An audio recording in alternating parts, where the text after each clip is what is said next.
ইচ্ছাকৃত ফাঁসাইলো।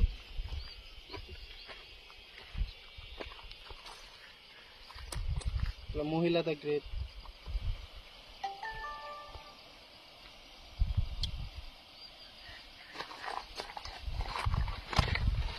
দেখিস বেশি সামনে যাস না।